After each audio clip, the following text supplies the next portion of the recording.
মা। খুব ছোট্ট একটা শব্দ, কিন্তু এই শব্দে লুকিয়ে আছে পৃথিবীর সমস্ত শক্তি, সুখ আর শান্তি। আর এই বিশাল শক্তির একটা ছোট্ট রূপ কিন্তু আমার মাও, যে শক্তি ছাড়া আমি কিচ্ছু না, যাকে ছাড়া আমি একেবারেই অসম্পূর্ণ, সেই হলো আমার মা। সেই মায়ের সাথেই আজকে তোমাদের আবার আলাপ করিয়ে দেব। আর অন্যান্য মায়েদের যারা আমার এই ব্লগ দেখছে তাদের সকলকে জানাই হ্যাপি মাদার্স ডে, শুভ মাতৃ দিবস।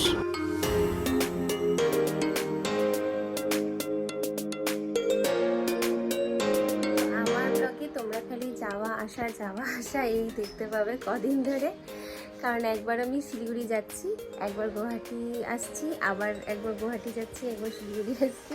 তো এখন আমি শিলিগুড়িতে ছিলাম, বাট আবার আমাকে গুয়াহাটি যেতে হচ্ছে এক রাত্রির মধ্যেই, কারণ টিসি ব্যাপার আছে, টিসি না দিলে অ্যাডমিশনটা ঠিক ফুলফিল হবে না, সেই জন্য যাচ্ছি। আর যেহেতু গুয়াহাটি থেকে বাস দুটো জামা কাপড় নিয়ে আমি চলে এসেছিলাম, ওই জন্য আমাকে এখন আবার যেতে হচ্ছে। আজকে একটা মজার ব্যাপার, কুকুর জন্য একটা সারপ্রাইজ আছে, বাট কুকুর কিন্তু সেটা জানে না। কুকুর জন্য কিন্তু একটা বিগ সারপ্রাইজ আছে, আর তোমাদের জন্য সেটা হচ্ছে বিগ সারপ্রাইজ না, একটা ছোট্ট সারপ্রাইজ বলতে পারো আছে। অ্যাকচুয়ালি আমার মা আমার সাথে যাচ্ছে আজকে গুয়াহাটিতে, এটা মায়ের সেকেন্ড ট্রিপ, কিন্তু এখনও অবধি জানে না। এখন ঘড়িতে বাজে হচ্ছে 5:30, আমাদের 7টায় ট্রেন, আমরা বেরোবো, কিন্তু এখনও স্টিল জানে না যে আমার মা আমাদের সাথে যাচ্ছে। দেখা যাক ওর এক্সাইটমেন্ট বা ও কী রিয়াকশান দেয়। মাকে নিয়ে যাওয়ার উদ্দেশ্যটাই হলো, আগের বার আমি যখন মাকে নিয়ে গেছিলাম কিছু কিছু জায়গা আমার কামাখ্যাতে দেখানো অপূর্ণ থেকে গেছিলো, তো আমার খুব মনটা খারাপ হয়েছিল যে মাকে আমি সেভাবে ঘোরাতে পারিনি। তো সেই জন্যই মাকে আরেকবার জোর করেই বলতে পারো বলেছি যাওয়ার জন্য। তো বেশি দিনের জন্য তো যাচ্ছি না, আর এখন তো আমি এখানেই আছি, মাকে ওখান থেকে নিয়ে আসারও কোনো সমস্যা নেই। তো ওই জন্য মাকে বলেছিলাম মা আজকে আমার সাথে যাচ্ছে। এবার কোথায় যাচ্ছে? শিলিগুড়ি। এবার শিলিগুড়ি ঘুরতে এসছি, গুয়াহাটি ঘুরতে যাচ্ছি। এরা রানারা আসবে আসবে।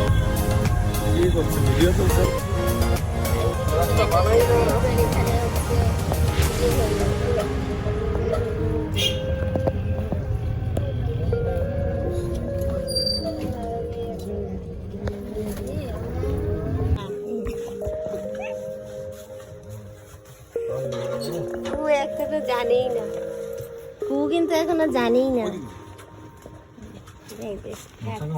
দিদুন তোর সাথে হ্যাপি।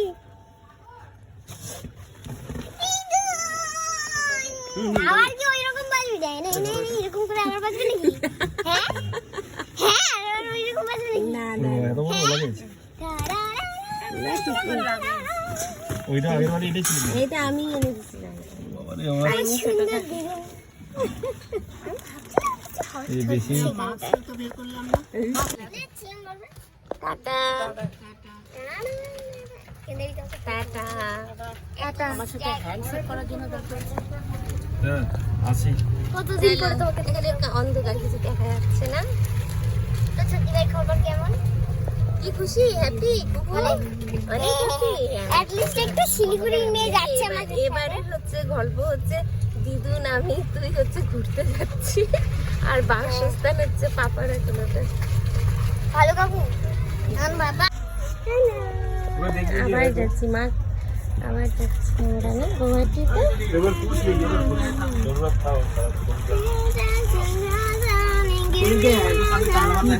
খুব সকাল সকালই মাকে নিয়ে পৌঁছে গেছিলাম গুয়াহাটি শহরে। মাকে নিয়ে আসতে পেরেছি মায়ের জায়গায়, মানে কামাখ্যা মায়ের জায়গায়। আর সত্যি বলতে মা যেন, কামাখ্যা মা যেন আমার আশাটাকে সম্পূর্ণ করার জন্য সুযোগটাও করে দিয়েছিল। তবে কোথাও কোথাও আনন্দের সাথে দুঃখও ছিল। জানি না ঠিক যে আবার আমি গুয়াহাটি আসতে পারবো কি না। এই হয়তো ছিল আমার শেষ আশা গুয়াহাটি শহরে, যে শহরটাকে আমি সত্যি খুব ভালোবেসে ফেলেছি। এই বোধহয় শেষবার আমার গুয়াহাটিতে আসা। এত মন খারাপ করছে না, কি বলবো। যাক, মায়ের হয়তো শেষবার আসা আমার সাথে। মা, তোমার হয়তো শেষবার আসা। ভোর 4টার সময় এসে পৌঁছালাম গুয়াহাটি স্টেশনে।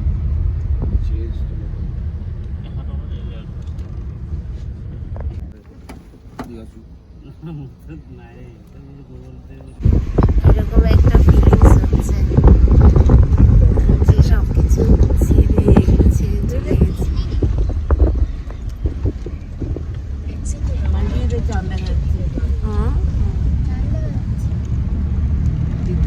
স্টেশন থেকে যেই বাড়ির দিকে রওনা দিলাম, গাড়িতে বসার পরই যখন শহরটাকে দেখছিলাম, মনটা কী যে হলো বলে বোঝাতে পারবো না। সত্যি বলতে বাকরুদ্ধ হয়ে গেছিলাম, চোখ দিয়ে খালি জলই পড়ছিল। একটা শহরকে কতটা ভালোবেসে ফেললে এরকম একটা ফিলিংস হয়। কিচ্ছু না, শুধু শহরটাকে দু চোখ ভরে দেখতে ইচ্ছা করছিল, আর ইচ্ছা করছিল শহরটাকে ছবির মতো চোখের মধ্যে আটকে রাখি। দুদিন আগেও যে শহরটাতে আমরা তিনজনে মিলে এত ঘুরে বেরিয়েছি, সেই শহরটাকে এরকম হঠাৎই যে ছেড়ে চলে যেতে হবে, আসলে সেটা কখনো ভাবতেই পারিনি। শুধু শহর তো নয়, নিজের একটা ছোট্ট সংসারও এখানে তৈরি করে ফেলেছিলাম, সেটাও আমাকে ছাড়তে হয়েছে। যাওয়াটা যদি খুব ধীরে ধীরে হতো, অথবা অভির সাথে যদি আমি একসাথে যেতে পারতাম, হয়তো এতটা কষ্ট হতো না। যেহেতু আমি আর কুহু শুধু চলে গেলাম ওকে ছেড়ে, এই সংসার ছেড়ে, তাও আবার হঠাৎ করে, তাই জন্যই এত কষ্ট। আরও কষ্ট হচ্ছে এই বাড়িটাকে দেখে, যেটা আমার ছোট্ট একটা সংসার ছিল বলতে।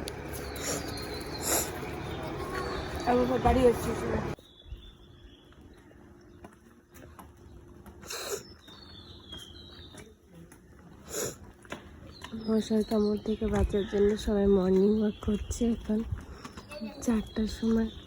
প্রচণ্ডই মশা, দেখতে পাচ্ছ কিনা জানি না, বাট ভীষণ মশাই দেখো, এই দেখো ঘুরছে।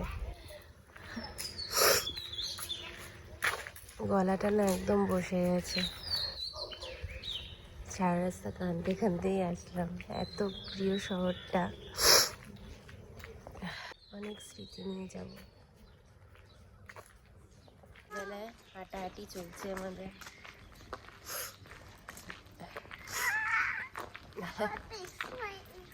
বাড়িতে এখনো ঢুকতে পারিনি, ওই জন্য তালা বন্ধ, ওই জন্য আমরা এখন এখান দিয়ে হাঁটাহাঁটি করছি।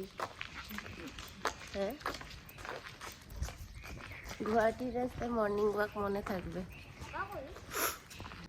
কি ভিডিও করব না বুঝতে পারছি না, সবই মনে হচ্ছে তুলে রাখি।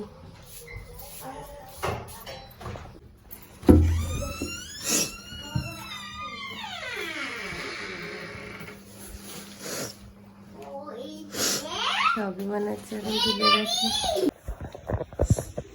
সাজানো অবস্থায় দেখো, ঘর দরজা খুলে দেখছি এই অবস্থা, প্লেট পড়া, চাল পড়া, কিভাবে কি করেছে কে জানে। এত কিছু মন খারাপের মধ্যেও একটা আনন্দ তো রয়েই গেছে, সেটা হলো মাকে কিন্তু নিজের করে পুরো 1 সপ্তাহের জন্য কাছে পেয়েছি। এর যে বড় পাওনা বোধ হয় কিছু ছিল না। মা আর দিদার আদর চলছে আজকে। এই সরি, মা আর দিদা না তো, দিদা আর নাতনির আদর চলছে আজকে। মায়ের মুখের এই যে হাসি, এটাই আমাদের 2 ভাই বোনের কাছে কিন্তু খুব দামি। তাই আমরা দুজনে চেষ্টা করি এই হাসিটা যেন সবসময় থাকে মার মুখে। দুজনে মিলে মগ্ন হয়ে কি যেন খুঁজছে, পিঠে কি খুঁজছিস, কি খুঁজছিস? সেটা কি দিদুনকে পাঠিয়েছিলি? হে ভগবান, দিদুনও খুঁজছে, নাতনিও খুঁজছে।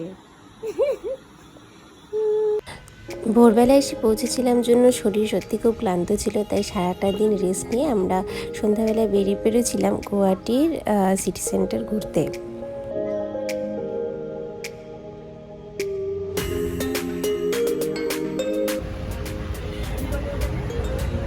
পৌঁছে গেলাম সিটি সেন্টারে।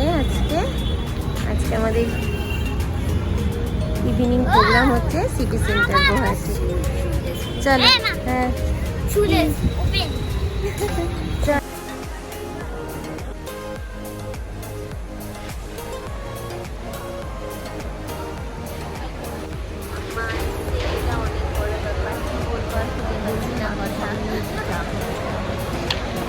চা খাওয়ার টাইম, জন্য এখন এসেছি সিটি সেন্টারে, গুয়াহাটি সিটি সেন্টারে আমরা এখন এসেছি। এখন বাজে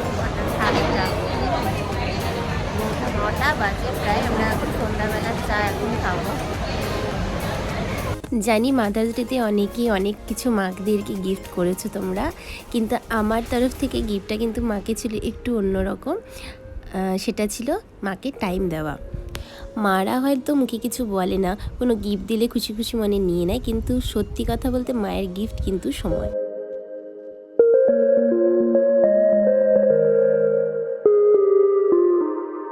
মাদার্স ডের জন্য একটা দিন যদিও বরাদ্দ, কিন্তু আমার কাছে কিন্তু প্রত্যেকটা দিনই মাদার্স ডে, প্রতিটা মুহূর্তই মাদার্স ডে। তাই আলাদা করে আলাদা দিন হিসাবে কিছু দিতে না পারলেও দিতে পেরেছি মাকে অফুরন্ত সময়, আর সেটাই বোধহয় মারা চায় সন্তানের কাছে। চলো বাবা, চলো।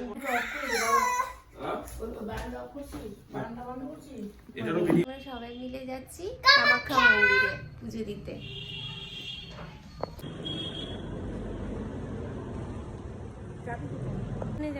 ওই উপরে জলের কষ্ট দিকে সবাই সকাল সকাল পুজো দেওয়ার আবার খুব ইচ্ছা ছিল আমাদের, কিন্তু গুয়াহাটিতে এই মুহূর্তে জলের খুব সমস্যা চলছে দেখে আমরা জল পাইনি, ওই জন্য যে বেরোতে কিন্তু একটু দেরি হয়েছিল। আমরা এই 10টা নাগাদ বাড়ি থেকে বেরিয়েছিলাম, আর ওখানে পৌঁছে গেছিলাম 10:30টার মধ্যে।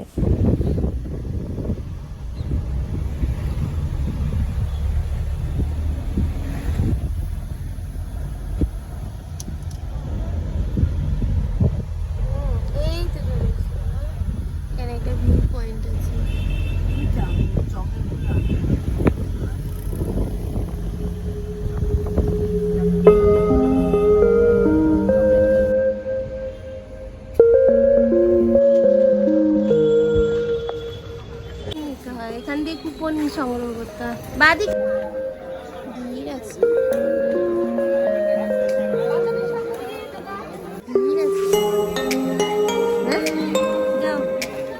মন্দির চত্বরে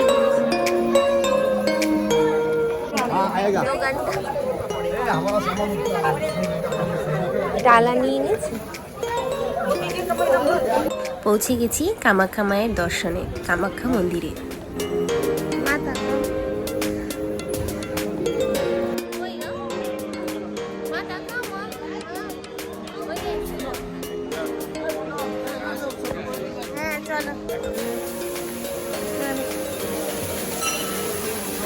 পুজো আমরা শুরু করি গণেশ ঠাকুরকে স্মরণ করে।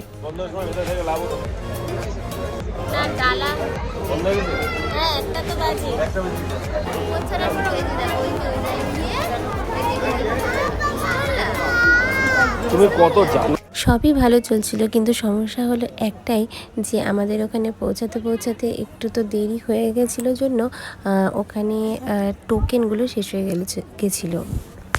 এখন না লাইনে দাঁড়ানোর টোকেন হয়, আগে কিন্তু সেটা ছিল না।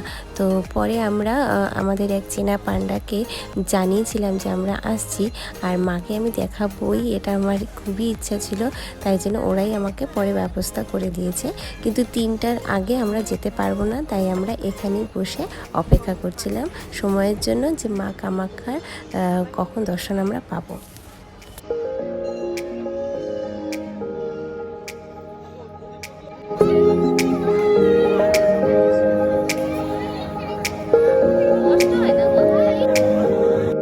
এখানে মায়ের অংশ চারিদিকে ছড়িয়ে, তো হাতে আমাদের একটুখানি সময় ছিল জন্য আমরা চলে গিয়েছিলাম ভৈরবী মা, ধূম্রবতী মায়ের দর্শনে। আমরা এখন যাচ্ছি ভৈরবী মায়ের মন্দিরে, এটা হচ্ছে ধূমাবতী। জয় মা। এই আসলাম ভৈরবী মায়ের মন্দিরে। মা পাচ্ছ? বেশ অনেকগুলো সিঁড়ি এখানে আমাদের নামতে হয়েছিল, তাই প্রথমে ভয় লাগছিল যে পারবো কিনা, বিশেষ করে মা পারবে কিনা। আর এখন আমরা চলে এসেছি টার্টেল পন্ড দেখতে। প্রচুর টাটেল এখানে ঘুরে বেড়ায় জানো তো। আর এই দেখো এই পুচকে দুষ্টু টাটেল। শাড়িটাই খা, কিছু পাসনি শাড়ি। এ দেখ দেখ এ কি আয় ছবি তুলি আয়। কিছু পাইনি, আমার শাড়িটাকে চাবি দিল। কিছু খাবার পাইনি। কিছুক্ষণ পরে দর্শন হলো ভৈরবী মায়ের, আর তারপরে আমরা চলে গেছিলাম ডুমরুপতি মায়ের দর্শনে। অনেকক্ষণ অপেক্ষার পরে এই 3:30টার দিকে আমরা দাঁড়াতে পারলাম কামাখ্যা মায়ের দর্শনের লাইনে।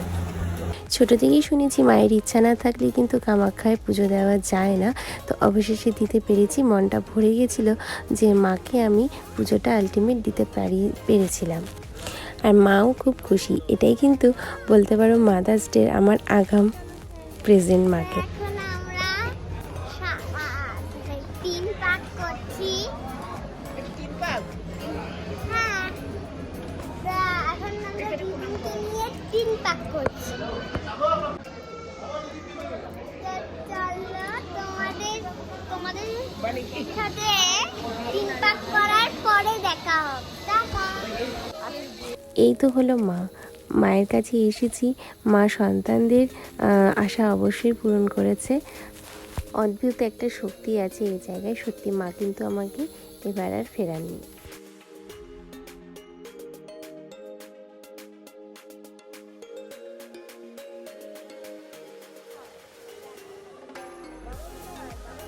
কি যে একটা অদ্ভুত শক্তি রয়েছে কামাখ্যা মায়ের কাছে আমি জানি না, আমাকে বারবার টানে কামাখ্যা মা। মায়ের আশীর্বাদ যেন আমরা এভাবেই পেতে থাকি, এই আশাই করি সবসময়। মা যেন সবার উপরে তার আশীর্বাদ আর কৃপাদৃষ্টি বজায় রাখুন। তো এভাবেই সপ্তাহের শুরুতেই মাকে নিয়ে গেছিলাম, মানে আমার মাকে নিয়ে গেছিলাম কামাখ্যা মন্দিরের দর্শনে। আমার একটা ইচ্ছা অবশ্যই পূরণ হলো, আমার নিজের মাকে কামাখ্যা মায়ের দর্শন করানো, সেটা তো তোমরা জানলেই। তো আজকের ব্লগটা কেমন লাগলো আমাকে বলো, কমেন্টে অবশ্যই জানিও। যদি ভালো লাগে তাহলে অবশ্যই লাইক শেয়ার কমেন্ট করতে ভুলো না, আর চ্যানেলটাকে সাবস্ক্রাইব করে নিও। দেখা হচ্ছে আবার নেক্সট ব্লগে। জানি একটু দেরি হয়ে গেল, কিন্তু তবুও আমার মায়ের সাথে সপ্তাহটা আমি কেমন কাটালাম জানতে হলে অবশ্যই আমার ব্লগগুলো দেখো। ততক্ষণের জন্য টাটা।